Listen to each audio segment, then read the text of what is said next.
Bonjour bien-aimés dans le Seigneur. Ce matin, nous allons méditer dans le livre de Marc 10, versets 17 à 27.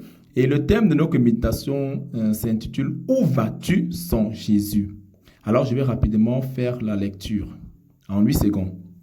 Comme Jésus se rendait en chemin, un homme accourut et se jeta à genoux devant lui. Bon maître, lui demanda-t-il, que dois-je faire pour hériter la vie éternelle? Jésus lui répondit, pourquoi m'appelles-tu bon? Il n'y a de bon que Dieu seul. Tu connais les commandements. Tu ne commettras point d'adultère, tu ne tueras point, tu ne déroberas point, tu ne diras point de faux témoignages, tu ne feras tort à personne. Honore ton père et ta mère. Il lui répondit, Maître, j'ai observé toutes ces choses dès ma jeunesse. Jésus l'ayant regardé, l'aima et lui dit, il te manque une chose. Va, vends tout ce que tu as, donne-le aux pauvres et tu auras un trésor dans le ciel. Puis viens et suis-moi. Mais, affligé de cette parole, cet homme s'en alla tout triste, car il avait de grands biens. Jésus, regardant autour de lui, dit à ses disciples qu'il sera difficile à ceux qui ont des richesses d'entrer dans le royaume de Dieu. Les disciples furent étonnés de ce que Jésus parlait ainsi. Et, reprenant, il leur dit, mes enfants, qu'il est difficile à ceux qui se confient dans les richesses d'entrer dans le royaume de Dieu. Alors, bien-aimés dans le Seigneur, la Bible nous parle ici d'un jeune homme comme toi qui me suit ce matin, d'un jeune homme comme moi qui fait cette méditation ce matin et qui avait un fardeau dans son cœur. Alors, il était venu auprès de Jésus. Jésus connaissait qui il était. Jésus connaissait ce qu'il traversait. Et le jeune homme était rassuré d'être parfait devant lui. Mais dans son cœur, il avait un manque d'assurance sur la vie éternelle. Il dit à Jésus au verset 20, « Maître, j'ai observé toutes ces choses dès ma jeunesse. » Bien aimé, l'homme était rassuré qu'en venant à Jésus, il pouvait attendre autre chose. Il savait qu'il lui manquait quelque chose. Bien aimé, ce qui rend ce passage intéressant, c'est la réponse que Jésus donna à cet homme. Après cette affirmation, Jésus lui dit au verset 21, « Il te manque une chose, va, vends tout ce que tu as. Donne-le aux pauvres et tu auras un trésor dans le ciel. Puis viens et suis-moi. » Voici un jeune homme qui croyait déjà être sauvé parce qu'il avait observé les commandements de Dieu dès sa jeunesse. C'est une grâce, bien-aimée, d'avoir reçu une éducation chrétienne. C'est une grâce d'avoir observé les commandements de Dieu dès sa jeunesse, dès son enfance. C'est une grâce de naître dans un foyer chrétien. Mais au fond de lui, bien-aimé, il y avait un manque d'assurance. Il y avait un besoin. Il avait quelque chose qui lui manquait.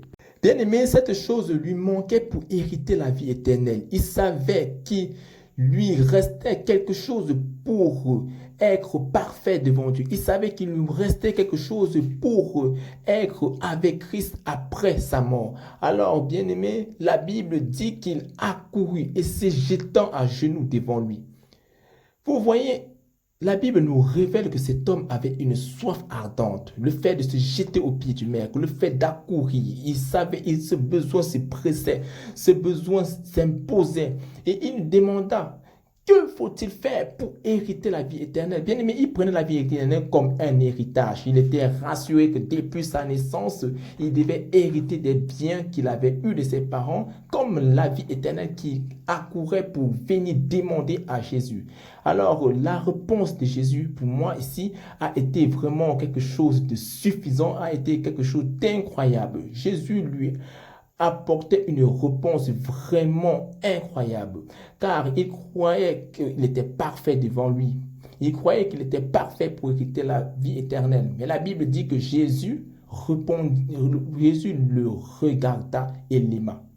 Bien-aimé, le Seigneur Jésus-Christ nous aime. Le Seigneur Jésus-Christ nous aime. Quel que soit ce que tu es, quel que soit ce que tu as, quel que soit ce que tu fais, bien-aimé, ton amour ne peut jamais changer envers Dieu. Et Jésus lui dit, va, vends tout ce que tu as, donne-le aux pauvres, et tu auras un trésor dans le ciel. Puis viens et suis-moi. Puis viens et suis-moi. Après ces propos du Seigneur Jésus, la Bible dit que l'homme s'en alla affligé et tout triste, car il avait des grands biens. Car il avait des grands biens. Voilà un homme qui accourait derrière le Seigneur Jésus. Voilà un homme qui s'est jetant vers le Seigneur Jésus. Tout ça parce qu'il avait un manque. Tout ça parce qu'il avait un besoin. Tout ça parce qu'il voulait hériter de la vie éternelle.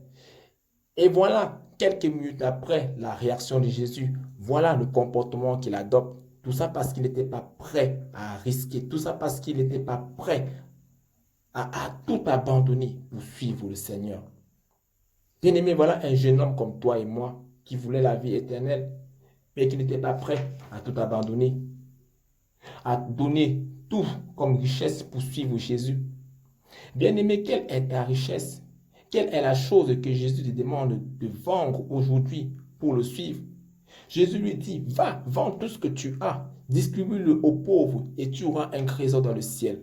La richesse n'est pas seulement matérielle, la richesse n'est pas seulement financière. La richesse, c'est tout ce qui occupe la place de Dieu dans ton cœur. Bien-aimé, qu'est-ce qui occupe la place de Dieu dans ton cœur? Quelle est la chose là que le Seigneur te demande d'abandonner pour que tu le suives réellement? Cet homme ici, il avait la richesse, il était riche, il avait de grands biens et cela occupait la place de Dieu dans son cœur, malgré les bonnes actions qu'il avait faites depuis sa jeunesse, malgré tout ce qu'il avait eu à faire depuis sa jeunesse, malgré les commandements qu'il avait eu à faire depuis sa jeunesse. Bien-aimé, la richesse, bien-aimé, ces richesses occupaient la place de Dieu dans son cœur. Il se limitait seulement à la religion, il se limitait seulement aux œuvres. Il n'était pas conscient de ce qu'il faisait, il n'était pas conscient de la marche qu'il avait décidé de suivre. Et c'est pour cela qu'au fond de lui, bien-aimé, il n'y avait pas la place de Dieu dans son cœur. Voilà pourquoi il est venu à Jésus. Voilà pourquoi il est venu au Maître. Parce qu'au fond de lui, il n'était pas rassuré que Jésus occupait la place dans son cœur. Il n'était pas rassuré d'avoir la vie éternelle. Bien-aimé, quelle est ta richesse? Quelle est la chose qui occupe la place de Dieu dans ton cœur? Quelle est la chose qui peut te condamner si tu meurs aujourd'hui? Quelle est la chose qui peut te conduire en enfer si tu meurs aujourd'hui? Avec quoi est-ce que tu crées encore aujourd'hui? Est-ce que c'est un péché? Est-ce que c'est un comportement? Est-ce que c'est le vol? Est-ce que c'est le mensonge? Bien-aimé, qu'est-ce qui occupe la place de Dieu dans ton cœur actuellement? Avec quel péché est-ce que tu bagarres? Bien-aimé, le Seigneur te dit d'abandonner cela. Bien-aimé, le Seigneur te dit d'abandonner tout. Bien-aimé, le Seigneur te dit d'abandonner ses richesses. Ne retourne pas comme cet homme. Ne retourne pas tristement. Ne retourne pas affligé. Mais bien-aimé, retourne en vainqueur. Retourne pour abandonner. Retourne pour vendre tout cela. La Bible, Jésus n'a pas dit de vendre tous ses grands biens et de rester avec l'argent. Parce qu'avec cet argent, il pouvait encore faire d'autres choses. Avec cet argent, il pouvait toujours continuer sa vie. Mais Jésus lui a dit de donner cet argent aux pauvres. Jésus lui a dit de donner cet argent aux pauvres. Bien-aimé, la Bible nous révèle ici un abandon total à Jésus. La Bible nous révèle ici un abandon entier à Jésus. Jésus aurait pu dire au jeune homme riche, va, vends tout ce que tu as, reste avec ses richesses. Mais bien-aimé, Jésus avait su que ses richesses pourraient continuer d'occuper sa place dans son cœur. Et il a demandé, distribue-le aux pauvres. Bien-aimés, nous pouvons confesser des péchés. Nous pouvons décider d'abandonner certains péchés. Nous pouvons décider de les abandonner.